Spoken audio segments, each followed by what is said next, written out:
এই দৃশ্যগুলি দেখানোর ফাঁকে ফাঁকে আমরা কিছু কথাও বলবো। সেটা হচ্ছে আমাদের কৈফিয়ত নামে একটি পর্ব আছে। সেটা হচ্ছে দেবিদ্বার দর্পণের কাছে আপনাদের যা প্রত্যাশা, যা ভুল ত্রুটি, যা চাওয়া, যা পাওয়ার বিষয়, সবগুলি আমরা এই দিন এই সময়ে এইগুলি তুলে আনি। তো আজকে এই দৃশ্যের সাথে সাথে আমরা সেইগুলি যোগ করব। প্রথমে আমাদের কাছে আছে একটি জনজিজ্ঞাসা। সেটা হচ্ছে আমরা নাম দিয়েছি দেবিদ্বার দর্পণ, কিন্তু শুধুমাত্র এলাহাবাদ কেন্দ্রিক কাজগুলি কেন আমরা বেশি করছি? আচ্ছা, এই প্রশ্নের জবাবে আমি যেটা বলতে চাই সেটা হচ্ছে আমার জন্ম এলাহাবাদে না হলেও আমার বাড়ি এলাহাবাদ এবং আমার নিবাসও এলাহাবাদ। তো সেই কারণে আমি এলাহাবাদটাকে প্রাধান্য দিচ্ছি, এলাহাবাদটাকে বেচ করে এখান থেকে শুরু করতে চাচ্ছি। এলাহাবাদের ইতিহাস, ঐতিহ্য, বিভিন্ন ব্যক্তিত্বের সাক্ষাৎকার সহ সব কিছু তুলে আনবো। তারপর ধীরে ধীরে আমি বাইরের দিকে যাব। আর আমি বেসটা শুধু এলাহাবাদ থেকে গড়ে তুলতে যাচ্ছি। আর একটি বিশেষ খবর এই মুহূর্তে আপনাদেরকে দিতে পারি, সেটা হচ্ছে আমরা গত 6 তারিখে শুরু করবার পর আমাদের এ পর্যন্ত ভিউ হয়েছে 3,27,000। আলহামদুলিল্লাহ, আপনারা সবাই সাথে ছিলেন বলেই সেটা সম্ভব হয়েছে। আর এখানে একটি সোলার লাইট আছে, যেটি হাসনাত আবদুল্লাহ জেলা পরিষদ থেকে এনে দিয়েছেন। তার কল্যাণে আমরা এখন এই জায়গাটা আলোকিত হয়, রাতে অন্ধকার থাকে না। তো আমরা যে কথা বলছিলাম, এরপরে আসছে বিভিন্ন এলাকার বিভিন্ন দৃশ্য, যেগুলি আমরা মাঝে মাঝে তুলে আনবো। আর আরেকটা বিষয় যেটা সবারই অভিযোগ ছিল, যে আমাদের ভিডিওর মান এবং অডিওর মান আরও যেন ভালো হয়। এটা আসলে আমরা খুব চেষ্টা করছি টুকটাক করে এগুতে, একটু সময় লাগবে। এগুলি আসলে সব কিছুর সাথেই অর্থ যোগ আছে, তাই চাইলেই আমরা এখনই সব কিছু ভালোভাবে নিয়ে আসতে পারছি না। সেই কারণে আন্তরিকভাবে দুঃখিত, আমাদেরকে আরও হয়তো কিছুদিন সময় দিতে হবে। আমরা চেষ্টা করছি।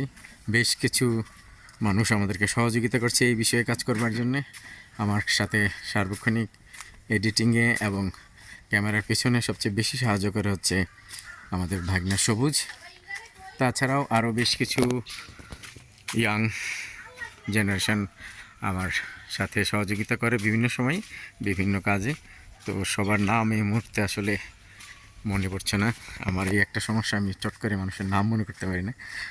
তো বলতে বলতে আমরা এখন চলে এসেছি আমরা ইতিহাসের একজন বিশিষ্ট ব্যক্তিত্ব অধ্যাপক মুজফ্ফর আহমেদের বাড়ির সামনে। অধ্যাপক মুজফ্ফর আহমেদের সম্পর্কে আসলে নতুন করে বলবার কিছু নেই।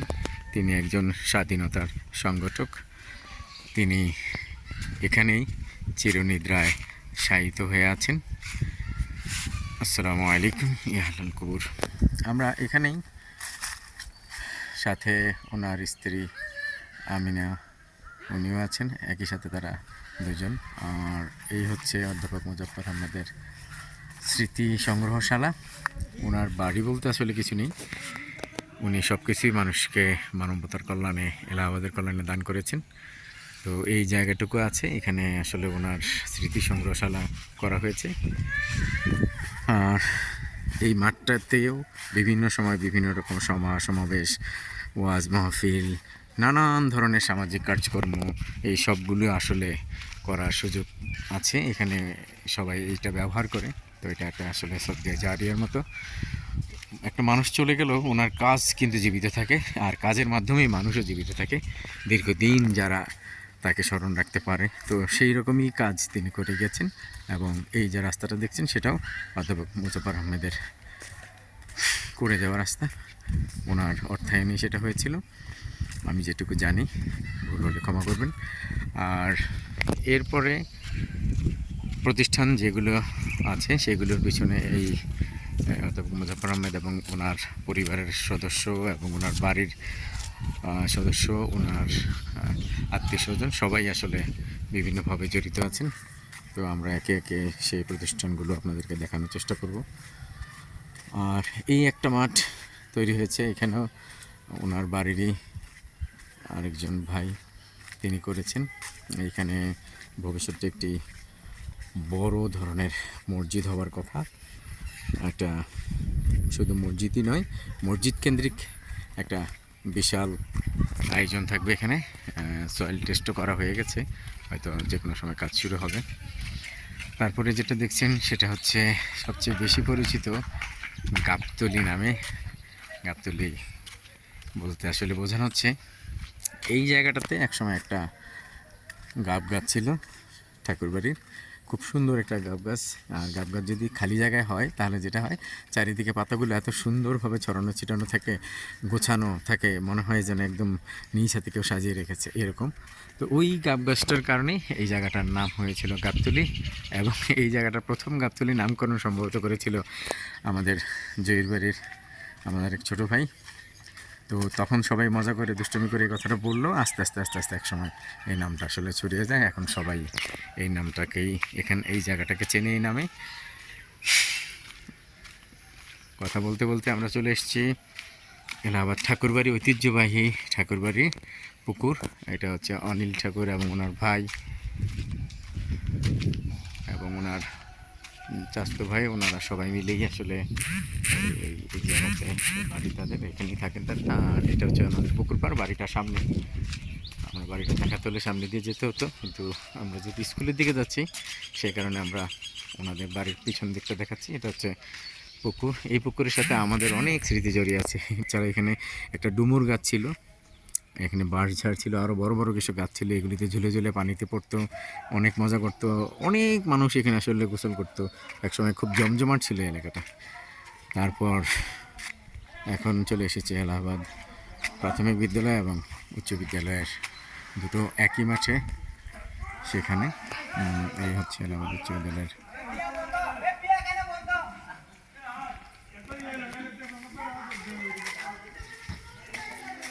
নামাজের পর এসেছি। তারপরেও মানুষ আসলে আছে খেলা দেখবার জন্য। এলাহাবাদ উচ্চ বিদ্যালয়ের দ্বিতল ভবনের কাজ চলছে। এই হচ্ছে এলাহাবাদ,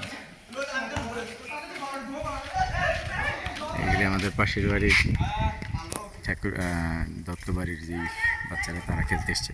আর এই হচ্ছে এলাহাবাদ প্রাথমিক বিদ্যালয়।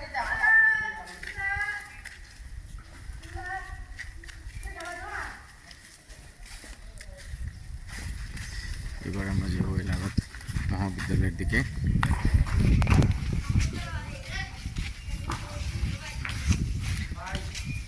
এই মাঠটা আসলে সারাদিনই ব্যস্ত থাকে বাচ্চাদের আগমনে।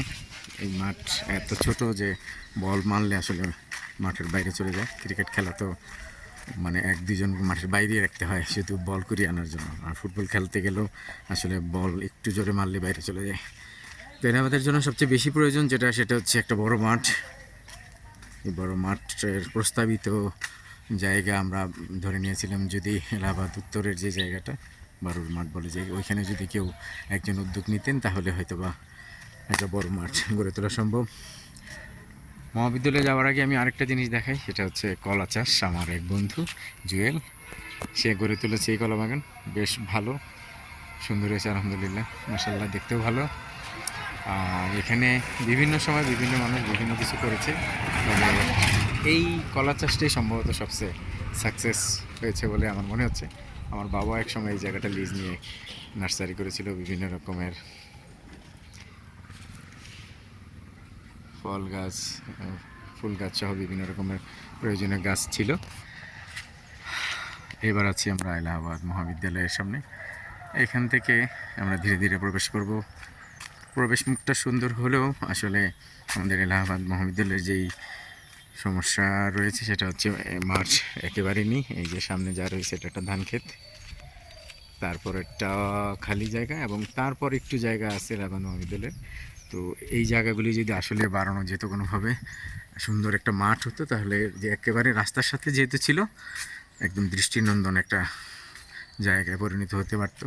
তো অনুরোধ করবো সবাইকেই, যারা সংশ্লিষ্ট আছেন, যারা বিভিন্ন সময় কমিটিতে ছিলেন, এখন আছেন, আগামীতে আসবেন, সবাই যদি সমভাবে চেষ্টা করেন তাহলে হয়তো বা একদিন এই স্বপ্নটা পূরণ হতেও পারে। আমাদের একটা সুন্দর ভবন রয়েছে, আর এইটা হচ্ছে অধ্যাপক মুজাফফর আহমেদের সেই প্রথম গড়ে তোলা যে মহাবিদ্যালয়ের যেখান থেকে যাত্রা শুরু হয়েছিল সেই ভবনেরই একটা অংশ। এটা দিয়েও অধ্যক্ষ মুজাফফর আহমেদের বাড়িতে প্রথম কলেজ প্রতিষ্ঠা হয়। ওনার বাড়ির দুটো তিনটে টিনের ঘর ছিল, সেগুলি থেকে সেই যাত্রা থেকে আস্তে আস্তে আস্তে আস্তে এখানে আসা। এগুলি ওনারই জায়গা, ওনার পরিবারের জায়গা, ওনার পারিবারিক সকল জায়গা জমি দেওয়ার পরে আসলে এই প্রতিষ্ঠানটা এখান পর্যন্ত এসছে।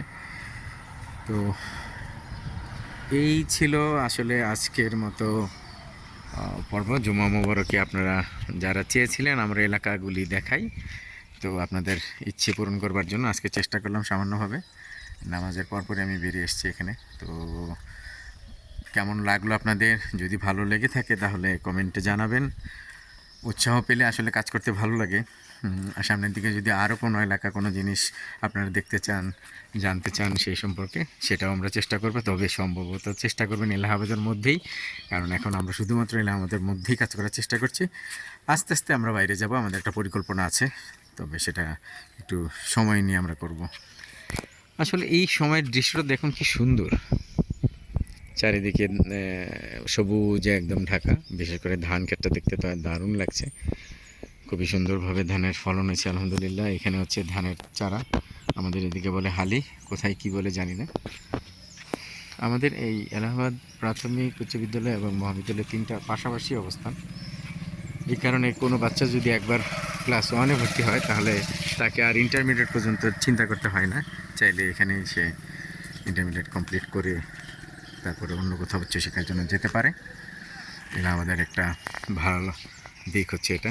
আমরা শেষ পর্যন্ত আস্তে আস্তে আবার কলাবাগানে এসে শেষ করছি। এখান থেকে বিদায় নিচ্ছি সবাইকে। বিশেষ করে বলবো সবাইকে একটু যে কমেন্ট করবেন, শেয়ার করবেন এবং ফলোয়ার একটু বাড়াবেন, তাহলে হয়তো বা আরও বেশি বেশি মানুষের কাছে এই তথ্যগুলো পৌঁছবে। ধন্যবাদ সবাইকে। আজকে এখান থেকে বিদায় নিচ্ছি। আমি জাভেদ ফারুক সাব্বির। আসসালামু আলাইকুম।